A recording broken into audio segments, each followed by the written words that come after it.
नमस्कार विद्यार्थी मित्रांनो, आज आपण इयत्ता 7वी विषय इतिहास प्रकरण पहिले इतिहासाची साधने याचे संपूर्ण स्वाध्याय प्रश्न उत्तरे पाहणार आहोत. त्याआधी तुम्ही या चॅनलवरती नवीन असाल तर चॅनलला सबस्क्राईब करून ठेवा. चला तर मग व्हिडिओला सुरुवात करू. प्रश्न पहिला, खालील चौकोनात दडलेली ऐतिहासिक साधनांची नावे शोधून लिहा. तर हा चार्ट आहे, त्यामध्ये काही साधनांची नावे दिलेली आहेत, ते आपल्याला लिहायचे आहेत. त्यामध्ये पहिला तारीख, 2 बकरी, 3 दंतकथा, 4 चित्रे, 5 पोवाडे, 6 शिलालेख, 7 ताम्रपट, 8 लोकगीते, 9 खलिते, 10 आज्ञापत्रे, 11 श्लोक. प्रश्न दुसरा, लिहिते व्हा. त्यामधील पहिला, स्मारकांमध्ये कोणकोणत्या बाबींचा समावेश होतो? उत्तर, स्मारकांमध्ये प्रामुख्याने समाधी, कबर, वीरगळ, थडगे, विजयस्तंभ, विजय कमानी, किल्ले, मंदिरे, स्तूप, मशिदी इत्यादी बाबींचा समावेश होतो. त्यामधील दुसरा, तवारीख म्हणजे काय? उत्तर, एखाद्या काळाचा निर्देश करणे किंवा घटनाक्रम सांगणे म्हणजे तवारीख होय. त्यामधील तिसरा, इतिहास लेखनात लेखकांचे कोणते पैलू महत्त्वाचे असतात? उत्तर, इतिहास लेखनात लेखकाची प्रामुख्याने चिकित्सक वृत्ती, त्यांचा निपक्षपातीपणा आणि तटस्थता हे पैलू अत्यंत महत्त्वाचे असतात. प्रश्न तिसरा, गटातील वेगळा शब्द शोधून लिहा. त्यामधील पहिला, भौतिक साधने, लिखित साधने, अलिखित साधने, मौखिक साधने. उत्तर, अलिखित साधने. त्यामधील दुसरा, स्मारके, नाणी, लेणी, कथा. उत्तर, कथा. त्यामधील तिसरा, भुर्जपत्रे, मंदिरे, ग्रंथ, चित्रे. उत्तर, मंदिरे. त्यामधील चौथा, ओव्या, तवारिका, कहाण्या, मितके. उत्तर, तवारिका. प्रश्न चौथा, संकल्पना स्पष्ट करा. त्यामधील पहिला, भौतिक साधने. उत्तर, 1. भौतिक साधने म्हणजे इतिहासाच्या अभ्यासासाठी उपयोगी ठरणारी प्रत्यक्ष अस्तित्वात असलेली साधने, जी प्राचीन काळातील समाज, संस्कृती, स्थापत्य आणि जीवनशैली यांची माहिती देतात. 2. स्मारके, इमारती, लेणी, शिलालेख, नाणी, ताम्रपट, किल्ले अशा वस्तू किंवा वास्तू किंवा त्यांचे अवशेष यांना इतिहासाची भौतिक साधने असे म्हणतात. 3. भौतिक साधनांवरून आपल्याला त्या कालखंडाचा बोध होतो. त्याकालीन वास्तुकलेची प्रगती समजते. त्या काळातील आर्थिक स्थिती, कलेचा दर्जा, बांधकामाची शैली व लोकांचे राहणीमान इत्यादींची सविस्तर माहिती मिळण्यास मदत होते. त्यामधील दुसरा, लिखित साधने. उत्तर, 1. लिखित साधने म्हणजे ऐतिहासिक घटना, समाज, राजकारण, अर्थव्यवस्था आणि संस्कृती यांची माहिती देणारी लिखित स्वरूपातील साधने. लिखित साधने ही इतिहास संशोधनातील सर्वात महत्त्वाची आणि विश्वासार्ह साधने आहेत. 2. पूर्वीच्या काळातील देवनागरी, अरेबियन, पार्शियन, मोडी इत्यादी लिपींची वळणे, विविध भाषांची रूपे, भुर्जपत्रे, पोत्या, ग्रंथ, फरमाने, चरित्रे, चित्रे अशा साहित्यावरून आपल्याला मध्ययुगातील महत्त्वाच्या ऐतिहासिक घटनांची माहिती मिळते. 3. पूर्वीच्या काळातील लोकांचे खाण्यापिण्याचे पदार्थ, लोकजीवन, वेशभूषा, आचारविचार, सण उत्सव इत्यादींचे ज्ञान प्राप्त होते. या सर्व साहित्याला इतिहासाची लिखित साधने असे म्हणतात. त्यामधील तिसरा, मौखिक साधने. उत्तर, 1.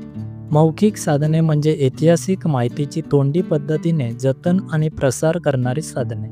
या साधनांद्वारे भूतकाळातील घटना, परंपरा, संस्कृती आणि समाजजीवन यांची माहिती मिळते. 2.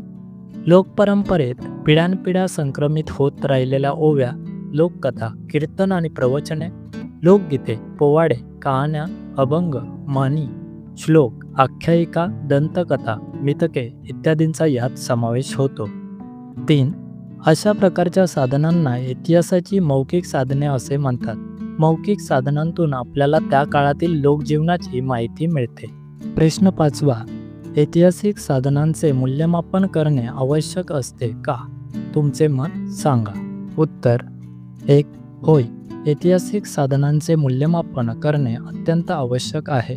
कारण इतिहास हा विविध प्रकारच्या साधनांवर आधारित असतो आणि त्याची सत्यता, विश्वसनीयता व तटस्थता तपासणे गरजेचे असते. 2.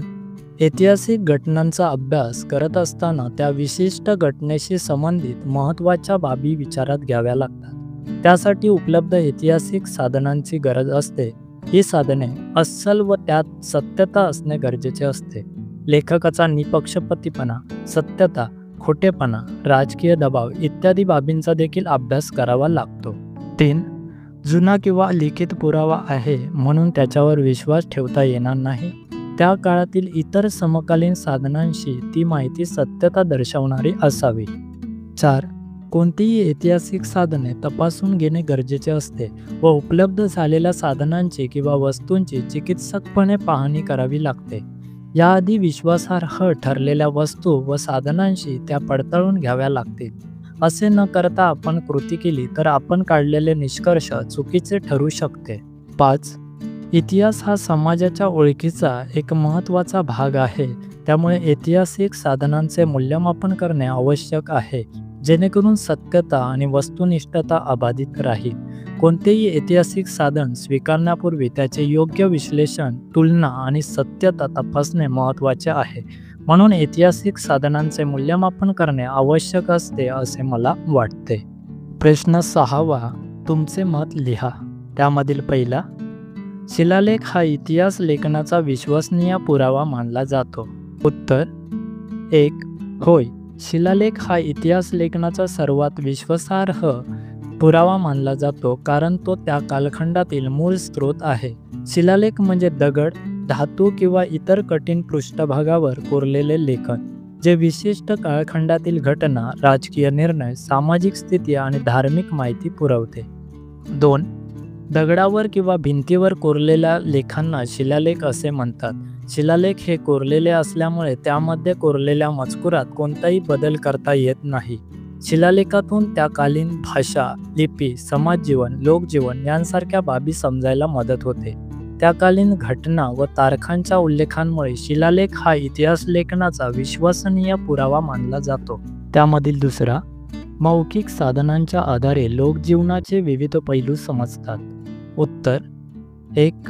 मौखिक साधने म्हणजे तोंडी पद्धतीने पिढ्यानपिढ्या हस्तांतरित होणारी माहिती.